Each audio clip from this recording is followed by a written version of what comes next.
বিসমিল্লাহির রহমানির রহিম। প্রিয় এবং সম্মানিত শ্রোতামণ্ডলী, আসসালামু আলাইকুম। আমি এখন আপনাদের সামনে রাসূল সাল্লাল্লাহু মনোযোগের আলোকবর্তিকা কবিতাটি পাঠ করছি। রাসূল সাল্লাল্লাহু মনোযোগের আলোকবর্তিকা।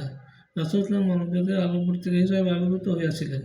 ইসলামের দাওয়াত দেওয়ার পর মক্কার পৌত্তলিক কুরাইশদের দ্বারা নিগৃহীত হন তিনি। মুসলমানদের উপর তাহাদের অব্যাহত নির্যাতন নিপীড়নের পরিণতিতে তিনি মক্কা হইতে মদিনায় হিজরত করিতে বাধ্য হন। হিজরির দ্বিতীয় বর্ষে বদর যুদ্ধে মুসলমানরা জয়ী হয়। 6 বছর পর অষ্টম হিজরিতে মুসলমানরা মক্কা জয় করেন। অষ্টম হিজরির 20 রমজান রাসূলুল্লাহ তাহার বাহিনী নিয়ে মক্কায় প্রবেশ করেন। মক্কার মুশরিকরা পরাজয় মেনে নেয়। কুরাইশরা আশঙ্কা ছিল রাসূলুল্লাহ মুসলমানদের উপর মুশরিকদের নির্যাতন নিপীড়নের প্রতিশোধ গ্রহণ করিবেন, কিন্তু তিনি পরাজিতদের সাথে যে উদার আচরণ করেন তাহা ইতিহাসে বিরল।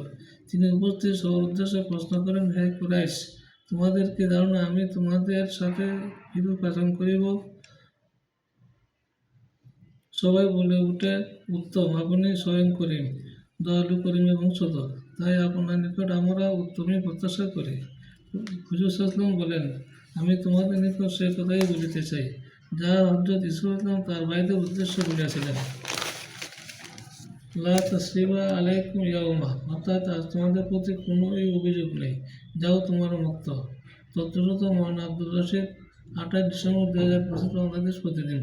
প্রিয় এবং সম্মানিত শ্রোতামণ্ডলী, পরিশেষে আমি আপনাদেরকে আবারও সালাম জানিয়ে আমি আমার কবিতা এখানে শেষ করছি। আসসালামু আলাইকুম ওয়া রাহমাতুল্লাহি ওয়া বারাকাতুহু।